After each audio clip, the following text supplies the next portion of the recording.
ओम मंत्रपाठः।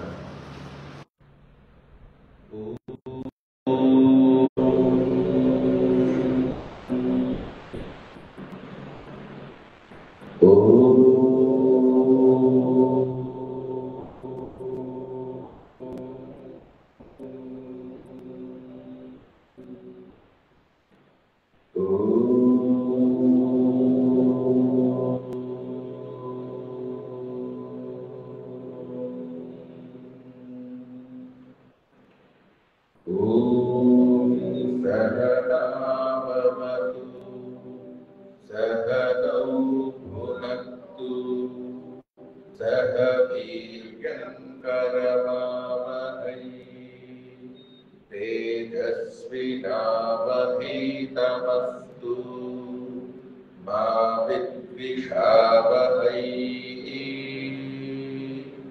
ॐ शान्ति शान्ति शान्तिः। श्री परमात्मने नमः। श्री गुरुभ्यो नमः। श्रीमद् भगवद गीता की कक्षा में आप सभी का हार्दिक स्वागत है। हम गीता के प्रथम अध्याय के विषय में चर्चा कर रहे हैं। प्रथम अध्याय का नाम अर्जुन विषाद योग है। श्रीमद् भगवद गीता के 18 अध्याय है, तो उनमें से जो प्रथम अध्याय अर्जुन विषाद योग नाम से प्रसिद्ध है, क्योंकि अर्जुन जी अपने स्वजनों को देखकर विषाद करते हैं, विलाप करते हैं, अपने स्वजनों की को मारने के लिए बिल्कुल भी तैयार नहीं होते हैं, यद्यपि वो युद्ध के लिए तैयार होकर ही आए थे और कृष्ण जी को अपने सारथी के रूप में निवेदन करके ले आते हैं। फिर भी अकस्मात उन स्वजनों को देखकर उनके अंदर मोहात्मक भावना जग जाती है। अपने स्वजनों को और कुल के नाश को लेकर अनेक बातें श्री कृष्ण जी से कहते हैं। उनमें से अनेक बातें हम अब तक देख चुके हैं और आगे भी देखेंगे। आइए थोड़ी सी आवृत्ति पूर्वक पाठ प्रारंभ करते हैं।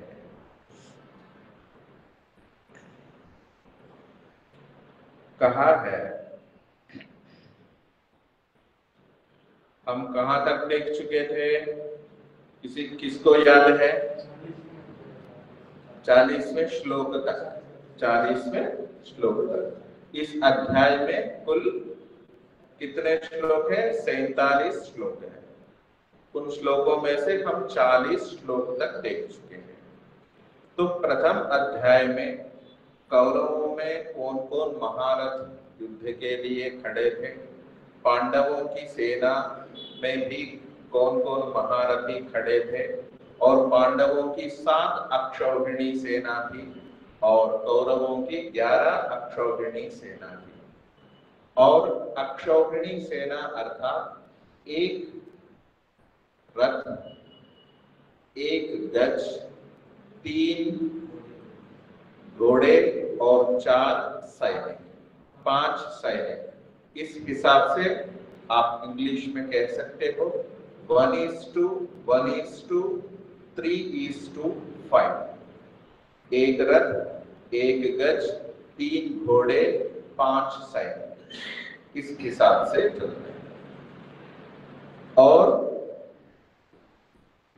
दुर्योधन की मानसिकता किस प्रकार थी और उस मानसिकता के कारण से उन्होंने क्या किया, द्रोणाचार्य जी से अपनी बातें कह दी और द्रोणाचार्य जी की चुप्पी को देखकर भीष्म पितामह को संतुष्ट करने के लिए उनकी रक्षा के लिए अपने सेनाओं के महारथियों से को निर्देश करते हैं।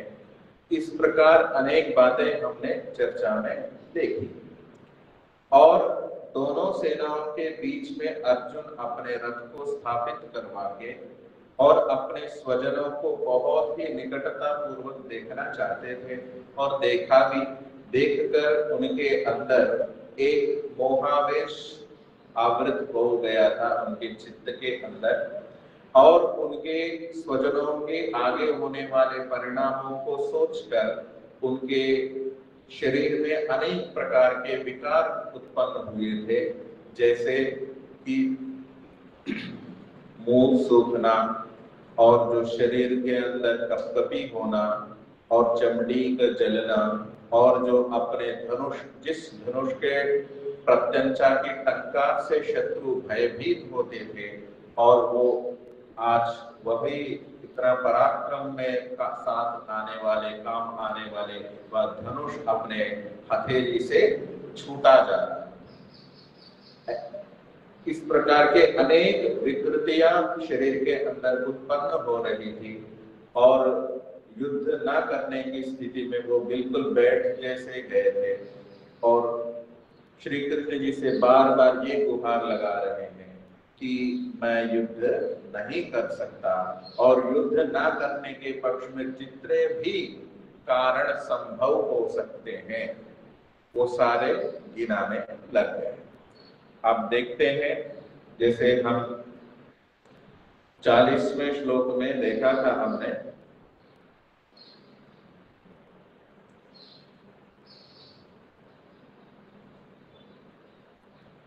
चालीसवां श्लोक था युद्ध, क्योंकि युद्ध करने से अनेक क्षत्रियों का संहार होगा, उनमें कुरुवंशी भी थे तो कुल का क्षय होगा। जो शास्त्रों में कहा है कुल के क्षय होने से क्या होगा, जो स ही पापिष्ठतमो भवति यह कुर्यात् कुलनाशनम, अर्थात वह घोर पापी कहलाता है जिसने अपने कुल का नाश किया। तो अर्जुन के अंदर यह भय बैठा हुआ था, अगर मैं युद्ध करूंगा अनेक क्षत्रिय मारे जाएंगे, अनेक अपने कुल के जन मारे जाएंगे, इस कारण से मैं शास्त्र दृष्टि से पापी कहला दूंगा और घोर पापी कहलाऊंगा। इस कारण से मैं युद्ध करना बिल्कुल भी नहीं चाहता, और युद्ध के द्वारा प्राप्त विजय और विजय के द्वारा प्राप्त राज्य, राज्य के द्वारा प्राप्त भोग सुखों को बिल्कुल मुझे नहीं चाहिए। इस प्रकार कह रहे हैं। देखिए 40वां श्लोक, कुलक्षये प्रणश्यन्ति कुलधर्मा सनातनाः धर्मे नष्टे कुलं कृत्स्नम् अधर्मोऽभिभवत्युत। कहा कुलक्षये प्रणश्यन्ति कुलधर्मा सनातनाः, पीछे कहा है ना, जो कुल का क्षय होगा, कुल का नाश होगा, तो उस कुल के नाश होने पर क्या होगा देखेंगे। सनातन कुल धर्म नष्ट हो जाएंगे, अर्थात सनातन मतलब सदा से चले आए जो कुल के धर्म होते हैं। हर एक कुल का अपना अपना धर्म होता है। धर्म अर्थात कर्तव्य कर्म, जो रीति रिवाज भी कह सकते हो आप। तो कर्तव्य कर्म प्रनष्ट हो जाएंगे, क्योंकि जब पालन करने वाला ही नहीं है तो धर्म अपने आप में नष्ट होना स्वाभाविक है। ठीक है। और इस कुल धर्म के नष्ट होने पर क्या कहा, दूसरी पंक्ति में कहा धर्मे नष्टे कुलम कृत्स्नम्, संपूर्ण धर्म के नष्ट होने पर संपूर्ण कुल भी नष्ट हो जाएगा। अगर धर्म अर्थात कर्तव्य कर्म ही नहीं शेष रहेगा, उसको पालन करने वाले कैसे बच पाएंगे। दो चीजें हैं इसमें, एक तो व्यक्ति मारे जाएंगे तो कोई धर्म या अधर्म जो भी पालन करने के लिए कोई व्यक्ति बचेगा ही नहीं, एक बात। दूसरी बात, जब धर्म नष्ट हो जाता है तो किंकर्तव्य विमूढ़ता लोगों में आती है। तो जीवित रहते हुए भी वो लोग क्या कर पाएंगे, जब धर्म ही नहीं जानते हैं, धर्म को नहीं समझ पाते हैं, वो किस तरह अपने कुल धर्मों का अनुपालन करेंगे। और कहा है जब कुल ही संपूर्ण रूप से नष्ट हो जाएगा तो तब क्या होगा, अधर्मो भी भवत्युता, बल्कि उल्टा क्या है, अधर्म दबा लेता है कुल, संपूर्ण कुल को अधर्म दबा लेता है। जो बचा कुचा कुल जो होता है ना, बचा कुचा कुल, वो उसको अधर्म दबा लेता है। वो किस प्रकार का अधर्म है वो अगले श्लोक में देख सकते हैं अपन। कहा है, कहा है अधर्मा अधर्माभिभवात् कृष्ण प्रतुष्यन्ति कुलस्त्रियः स्त्रीषु दुष्टासु वार्ष्णेय जायते वर्णसंकरः। अधर्माभिभवात् कृष्ण प्रतुष्यन्ति कुलस्त्रियः स्त्रीषु दुष्टासु वार्ष्णेय जायते वर्णसंकरः। जब हमने देखा कुल के क्षीण होने पर, कुल के क्षीण होने पर क्या कहा पीछे, और कुल धर्म नष्ट हो जाएंगे, और कुल धर्म के नष्ट होने पर संपूर्ण कुल को यह अधर्म दबा लेता है।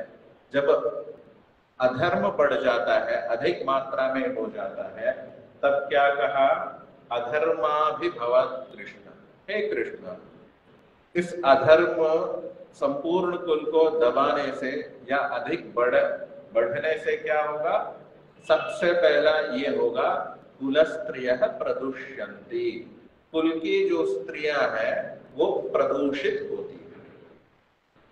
ठीक है, इसकी व्याख्या और आगे करेंगे, पहले श्लोक का अर्थ देखते हैं। और स्त्रीषु दुष्टासु को वार्ष्णेय, स्त्रियों के प्रदूषित होने पर क्या होगा, जायते वर्ण संकरः, वर्ण संकर उत्पन्न होगा। ठीक है, अब इस श्लोक में कुछ बातें चर्चनीय है, अब देखते हैं। तो अधर्म जब बढ़ता है, अधर्म का मतलब क्या है, जब धर्म का कर्तव्य कर्म किया है हमने अर्थ, और अधर्म का क्या है, क्या अर्थ होगा शर्मा जी, अधर्म अर्थात पाप या ना करणीय, अकर्तव्य। ठीक है, ना करने योग्य कर्म बढ़ेंगे। ठीक है, जब कुल धर्म के ऊपर अधर्म हावी हो जाता है कुल के ऊपर, क्या होगा, सबसे पहला कुल स्त्रियां प्रदूषित होती है, क्योंकि घर में कोई कायदे कानून नहीं होंगे, यदि समाज में भी कायदे कानून नहीं होंगे तो क्या होगा, अगर मान लो ट्रैफिक नियम है कि हमको बाएं तरफ से ही चलना है, ठीक है, कोई व्यक्ति अचानक दाएं तरफ आ जाए, अपनी गाड़ी को लेकर रॉन्ग रूट पे आ जाए, तो क्या होगा, टक्कर होगी ना। जो नियम होते हैं अपने अपने कुल के अपने अपने धर्म होते हैं। जैसे ब्राह्मण का नियम क्या है, कर्तव्य कर्म क्या है, 6 बताए हैं, आगे हम भगवत गीता में ही देखेंगे, किंतु मैं मनुस्मृति के आधार पर बता रहा हूं।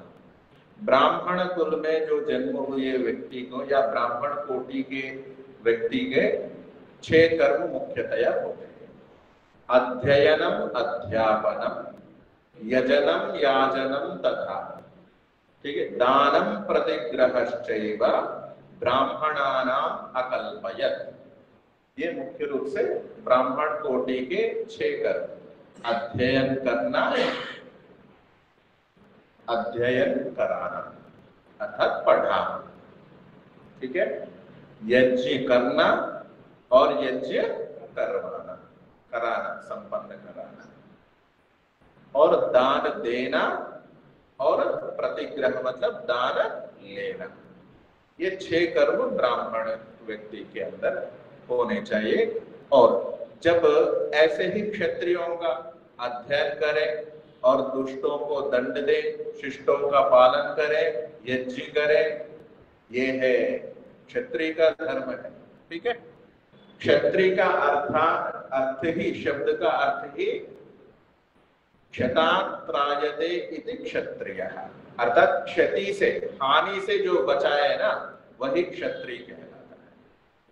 ठीक है, क्षत्रिय हमें बचाता है कि नहीं बचाता? राजा जो होता है या राजा की जो भी सेना होती है वो क्षत्रिय वर्ग के अंतर्गत आती है।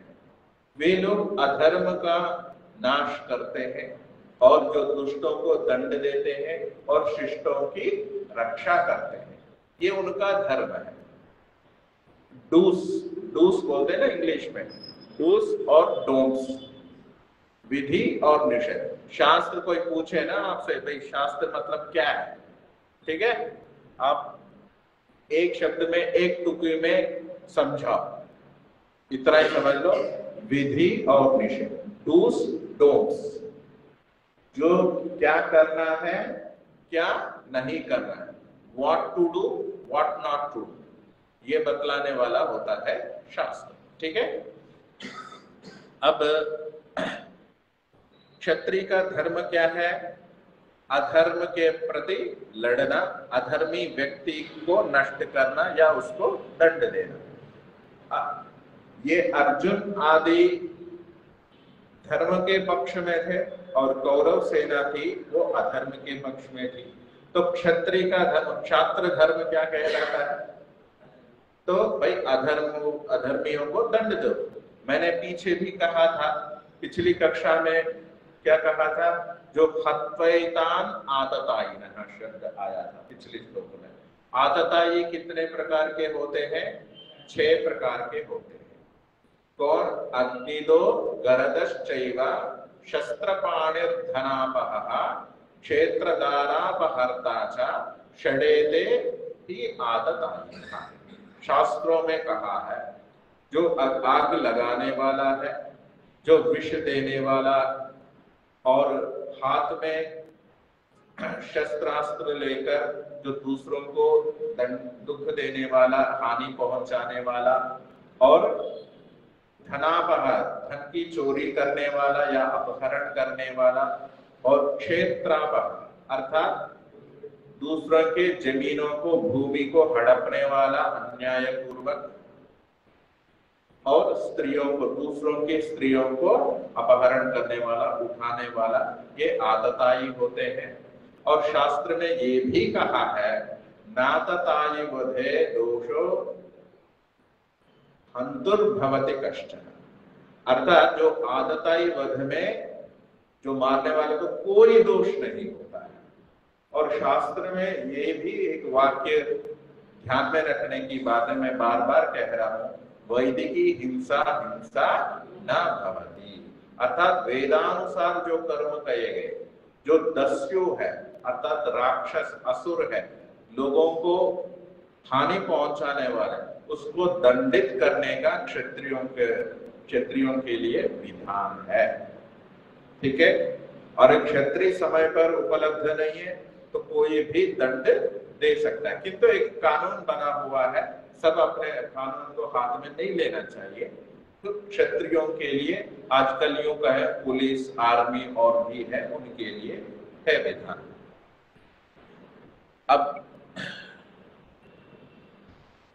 अब और देखिए, तो कुल स्त्रियां प्रदोषित कैसे होते हैं आप सभी समझते हैं।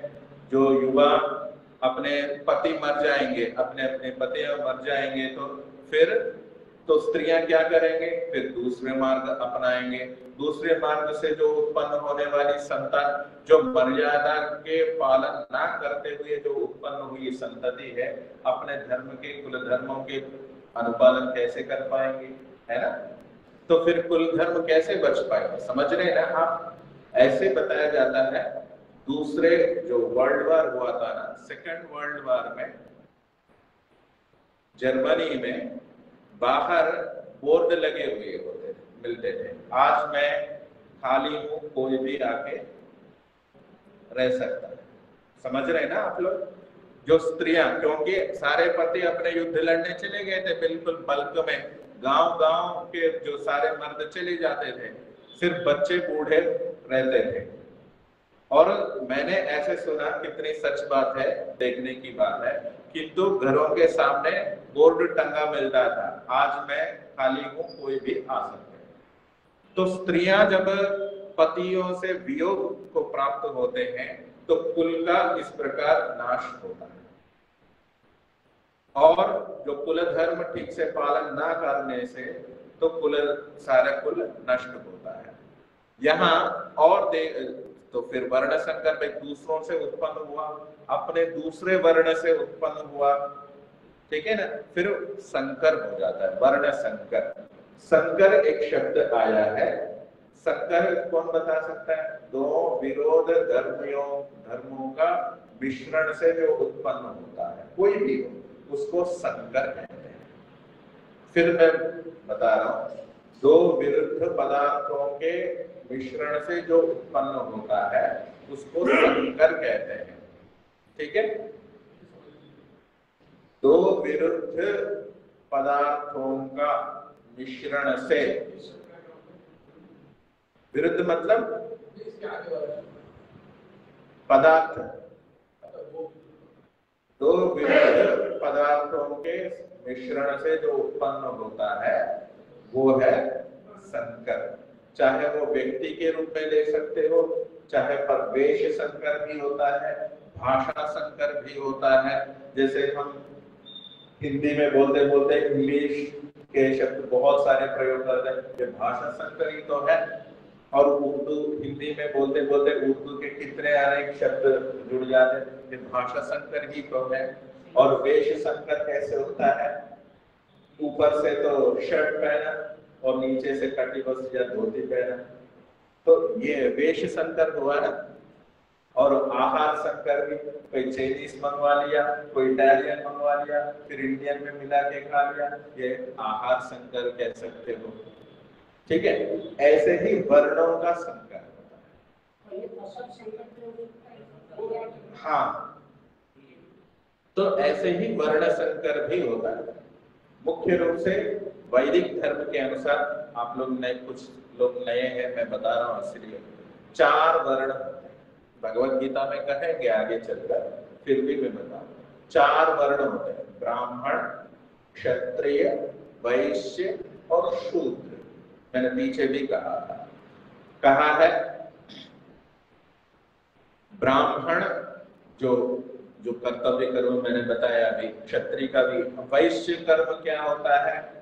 वैश्य कर्म जो होता है कृषि का पालन, पशुपालन, जो ट्रेड, जो समाज को रेवेन्यू की दृष्टि से मजबूत करना, वैश्य का काम है। क्षत्रिय का काम क्या है? लॉ एंड ऑर्डर बोलते हैं ना, तो कानून को ठीक प्रकार से रखना, न्याय व्यवस्था को सुचारू रूप से रखना, उसका क्षत्रिय का काम है। और ज्ञान, समाज में ज्ञान प्रसारित करना ब्राह्मणों का मुख्य रूप से काम है, ठीक है। धर्मों का पालन करना और दूसरों को बोध कराना ब्राह्मण का कार्य है। और ऊपर से भी मामला गड़बड़ हो जाता है ना, सारा मामला गड़बड़ हो जाता है, ठीक है। जो मूल रूप से जो ब्राह्मण यदि ठीक नहीं है, वो समाज भी ठीक नहीं रह सकता। अगर, क्योंकि अनेक बार जब मार्गदर्शन करने वाला यदि नहीं मिलता है तो कोई भी काम ठीक प्रकार से संपन्न नहीं होता है। पहले जमाने में क्या था? पहले पूर्व काल में ब्राह्मण विद्यावान होता था और विद्यावान होकर और क्षत्रियों का मार्गदर्शन करता था। मैंने पीछे भी कहा ना, यत्र च ब्रह्म च क्षत्रम उभौ श्रियमश्नुतौ तम लोकम पुण्यम यतरेव सहाग्निना। अर्थात जहां ब्राह्मण शक्ति और क्षात्र शक्ति मिलकर एक दूसरे को एनहांस करते हैं, एक दूसरे को एलिवेट करते हैं, मतलब ऊपर उठाते हैं, उन्नत करते हैं, तब वही राष्ट्र समृद्ध होता है। शास्त्रों में कहा है, ठीक है, तद राष्ट्रम समृद्धमेति। जब ब्राह्मण शक्ति और क्षात्र शक्ति एक दूसरे कंधे से कंधे मिलाकर यदि उस राष्ट्र में पालन करते हैं तो निश्चित रूप से वह राष्ट्र समृद्ध होता है। और पूरे इतिहास को आप पढ़िए, जानिए, इसकी कमी के कारण से ही होता है। इसलिए शास्त्रों में भी कहा, अगर सामान्य व्यक्ति गलती करता है तो इतना दंड, अगर कोई राजा करता है तो उनके 100 गुना, और ब्राह्मण राजगुरु गलत करता है तो उसके और 10 डाला है। ठीक है, क्योंकि तुमने इतना जानवर होते हुए भी तुमने गड़बड़ किया, मतलब तेरा बहुत ज्यादा। चलो सामान्य व्यक्ति तो स्तर इतना नहीं है, उसको पता नहीं है, तो इसलिए कम दंड। जो बुद्धिमान करता है, जानबूझकर कर रहा है, जानते हुए भी करता है, उसको अधिक दंड मिलना चाहिए, ऐसे मनुस्मृति ने कहा है। तो 41वें श्लोक में कहा है, अधर्माभिभवात् कृष्ण प्रदुष्यन्ति कुलस्त्रियः स्त्रीषु दुष्टासु वार्ष्णेय जायते वर्णसंकरः। सबसे पहले मैं और निवेदन करना चाहता हूं इस संदर्भ में कि सबसे पहले स्त्रियां गड़बड़ करेंगे तो वर्णसंकर या समाज में इस तरह का विचार फैलता है। क्यों, मैं बताना चाहता हूं। कई बार, एक बार हमारे कक्षा में चर्चा चली थी याग के संदर्भ में। बड़े बड़े याग होते हैं ना, सोमयाग, रासु याग इत्यादि, मैंने चर्चा की थी। उन यागों में क्या है, जो ऋत्विज यजमान पत्नी से पूछता है तो तुम्हारे कितने वो अफेयर्स है करके ऐसे पूछता है। तो तब हम पढ़ते हैं, उससे बड़ा अटपटा सा ये क्या प्रश्न पूछा। ऋत्विज ने यजमान पत्नी से ये क्रैश बिल्कुल बेहुदा प्रश्न पूछ लिया, ये ठीक नहीं है। किंतु वहां जब शास्त्र में कहा तो वो तो ठीक ही होगा, है ना। तो चर्चा में एक बात निकल कर आई है, तो ये अब जैसे जो व्यभिचार केंद्र होते हैं, जो प्रोस्टिट्यूशन एरियाज जो रहते हैं, वहां लोग बोलते हैं अरे जो हमारे पास आते हैं तभी तो हम काम करते हैं, ठीक है ना। तो ये भी तो एक पक्ष है, आप लोग रहते हो तभी तो ये और बढ़ावा होता है, ठीक है ना। तो एक दृष्टिकोण है, आपके समक्ष मैंने बात रखी, मुझे एकदम याद आ गई। तो सबसे ज्यादा जो कुल स्त्रियां नष्ट हो जाएंगे, अगर स्त्री चाहे कि वो कोई आसपास, जब अत्याचार हो गए तो कह नहीं सकते जबरदस्ती, बहुत कम संभावना है। किंतु अगर स्त्री चाहे किसी को पास आने ना देवे तो किसी का संभव नहीं है किसी के पास आना। तो अर्जुन जी यही विषाद व्यक्त कर रहे हैं, सारे क्षत्रिय वीर नष्ट हो जाएंगे, ये तो स्त्रियां अकेली हो जाएंगी घरों में। अकेली रहेंगी तो क्या करेंगी, कुछ न कुछ उपाय तो ढूंढेंगे ना अपने वंशाभिवृद्धि के लिए या वैसे भी। तो जब सारे क्षत्रिय नष्ट हो जाएंगे तो फिर दूसरे वर्णों के पास जाना पड़ेगा, वर्ण व्यक्तियों के पास जाना पड़ेगा। जब वर्ण व्यक्ति से पहले तो वर्ण संकर की संतानें होंगी। अब संतानें होंगी तो वो किस धर्म का पालन करेंगे, वो संतान बिना मर्यादा पैदा हुए तो अपने वर्ण का किस धर्म का फॉलो करेगा। तो इस दृष्टि से अर्जुन जी अनेक कारणों में ये भी एक महत्व कारण समझते हुए श्री कृष्ण जी से निवेदन कर रहे हैं, भाई इस प्रकार के हो तो ये पूरा अनर्थ ही हो जाएगा, और उस कुल क्षय से क्या पाप लगेगा, क्या परिणाम निकलेगा, अगले श्लोक में कह रहे हैं। मैं 42वां श्लोक का उच्चारण कर रहा हूं। संकरो नरकायैव कुलज्ञानां कुलस्य च पतन्ति पितरो ह्येषां लुप्तपिण्डोदकक्रियाः। संकरो नरकायैव कुलज्ञानां कुलस्य च पतन्ति पितरो ह्येषां लुप्तपिण्डोदकक्रियाः। कहा है, जैसे कि मैंने बताया संकर, अर्जुन ने कहा ये तो वर्ण संकर हो जाएगा। देखो इनकी शैली एक एक कैसे गिनाने की एक शैली पैटर्न को समझिए आप। सबसे पहले युद्ध से क्या होगा? कुल क्षय होगा। कुल के क्षय होने से क्या होगा? अधर्म बढ़ेगा। अधर्म दबा लेगा ना कुल को। अब अधर्म बढ़ने से क्या होगा?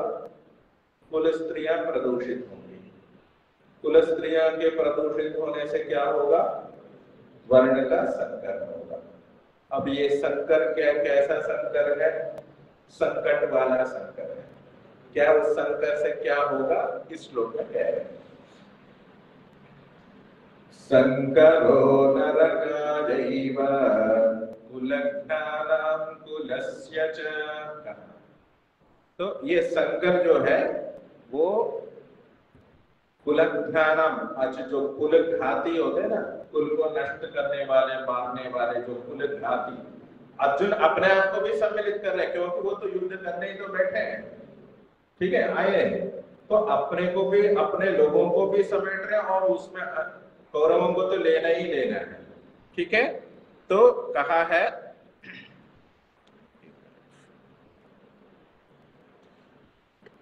तो कहा है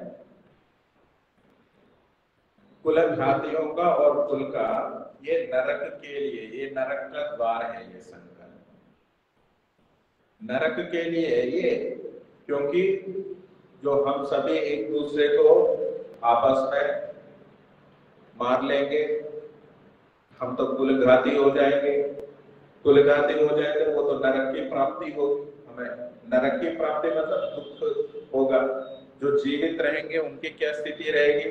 हमारे जो पितर लोग हैं, ये जो कुलघातियों के पितर लोग हैं, माँ बाप लोग हैं, बूढ़े बुजुर्ग लोग हैं, दादा इत्यादि, क्या होंगे? इनके लुप्त पिंडोदक क्रिया, अर्थात जिनके पिंड, पिंड अर्थात भोजन, और उदक कहते हैं जल को, और जो क्रिया मतलब जो सेवा शुश्रूषा आदि जो भी सेवा ले सकते हैं, इनका सारा लुप्त हो जाएगा। मतलब हमारे बूढ़े माँ बाप को खाना देने वाला कोई बचेगा नहीं, भोजन आदि देने के लिए कोई बचेगा नहीं। हमारे जो पितर लोग हैं वे ऐसे बन जाएंगे, निराश्रय बन जाएंगे, निराधार बन जाएंगे, क्योंकि सब मारे जाएंगे। सब मारे जाएंगे तो हमारे पितर लोग, हमारे घर वाले जितने भी है वो निराश्रय, निराधार हो गए। उसको खाना देने वाला, पिलाने वाला कोई नहीं बचेगा। कुलगांधी का उससे क्या नरक की स्थिति बन जाएगी।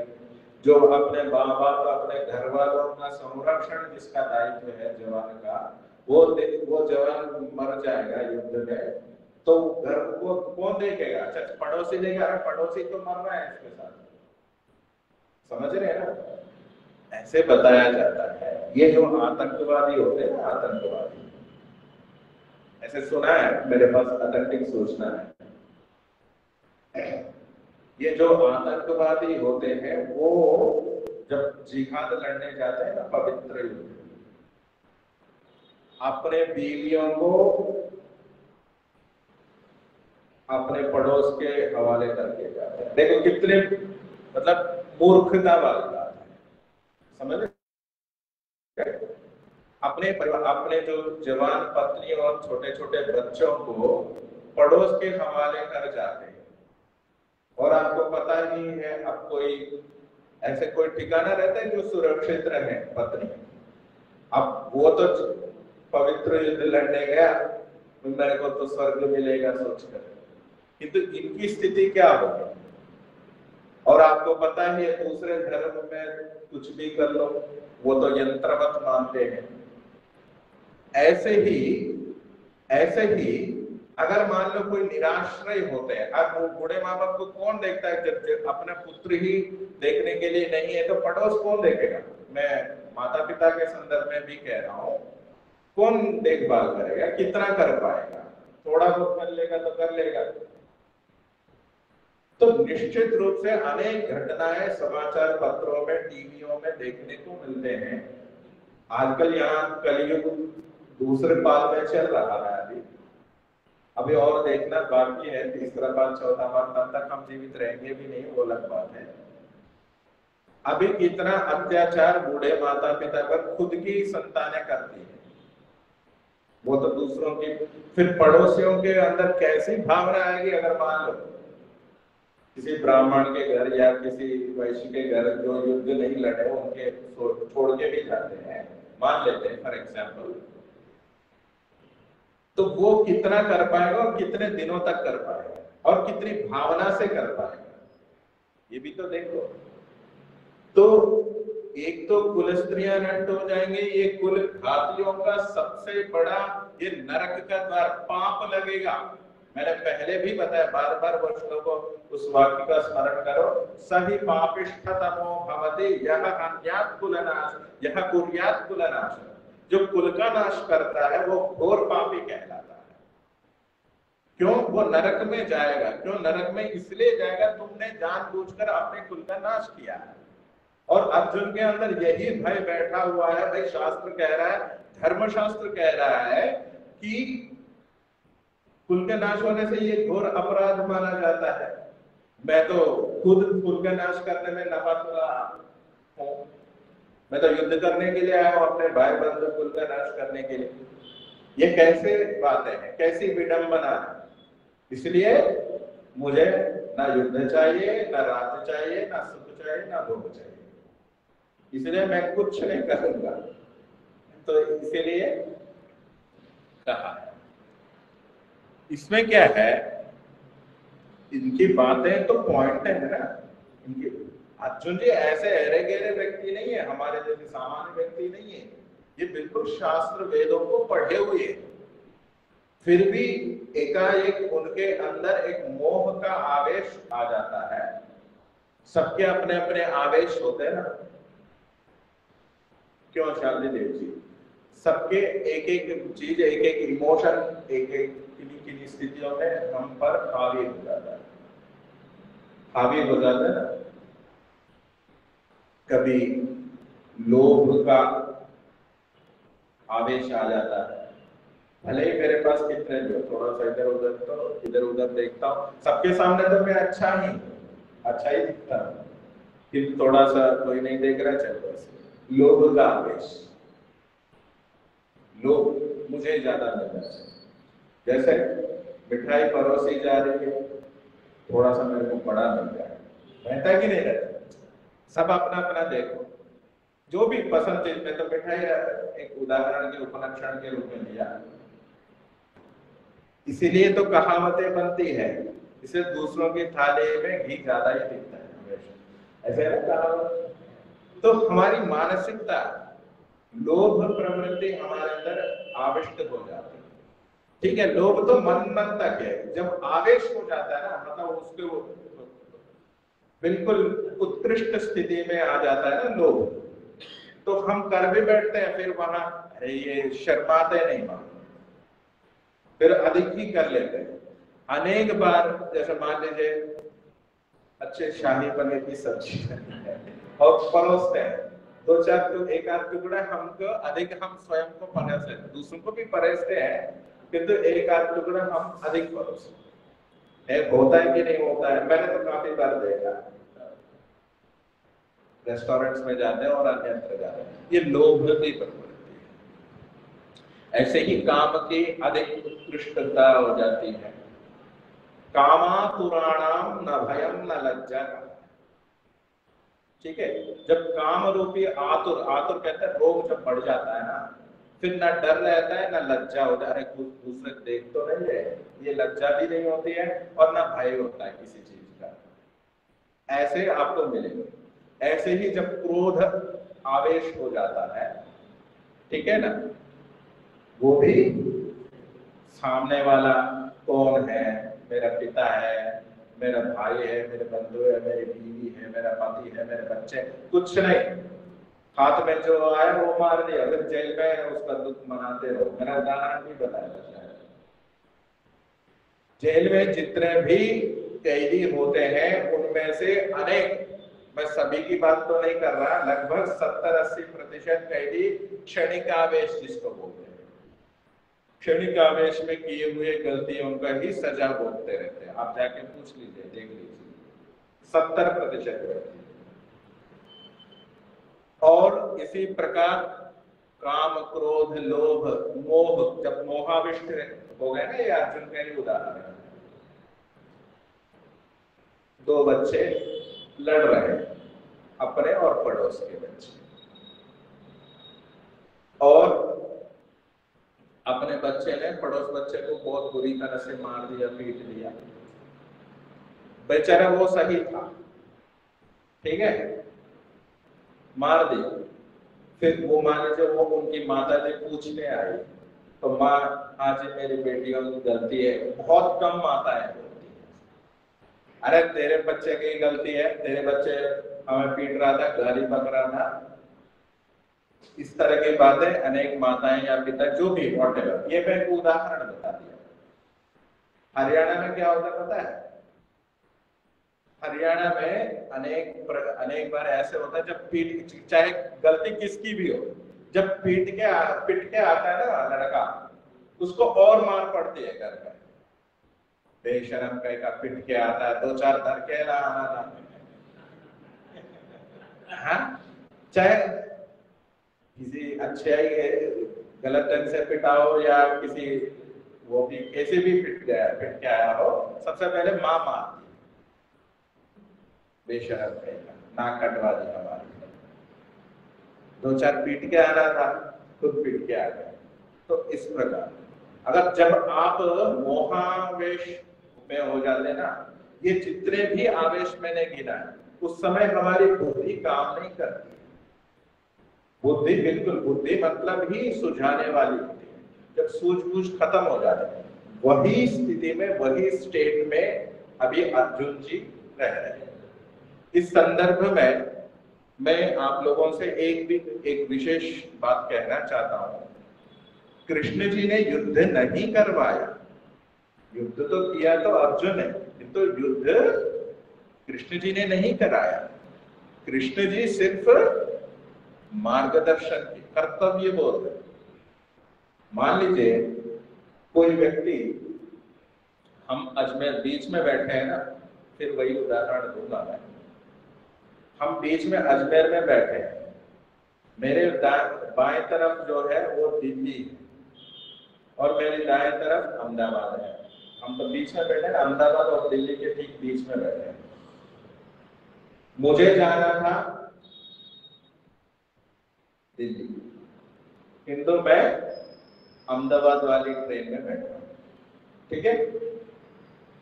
तो मैं बैठा हूं, मुझे जाना था मैं दिल्ली, अरे दिल्ली वाले में बैठ गया हूं, ठीक समझकर बैठा हूं। तो किसी ने कहा मेरे को, अरे भाई साहब ये तो अहमदाबाद जा रहा है, ये तो दिल्ली नहीं जाती है, दिल्ली नहीं जाती, आपको अहमदाबाद जाना है। मुझे जाना था दिल्ली, मैं अहमदाबाद वाली ट्रेन में बैठ गया। तो किसी ने मुझे ये बोला, अरे भाई साहब ये तो दिल्ली नहीं जाती है, आपको अहमदाबाद जाना है ना, तो फिर वो दूसरी गाड़ी है। कई बार होता है कि नहीं होता है? कई बार बसों में तो जो ग्रामीण क्षेत्र के होते हैं ना, बेचारे वो पढ़ नहीं पाते हैं, बसों में अनेक बार लोगों को बताया कि भाई ये बस नहीं जाती, आप जहां जाना चाहते हैं। या वो लोग पूछते हैं तो हम बताते हैं कि मना करते हैं, ये नहीं जाती है। मैं भी कई बार दिल्ली में सिटी बसों में पूछता हूँ, भाई वो वहां जाती है क्या? तो वो हमको दिल्ली नहीं पहुंचाए, बस इतना ही बताया कि वो दिल्ली नहीं जाती है। समझ रहे हैं आप लोग?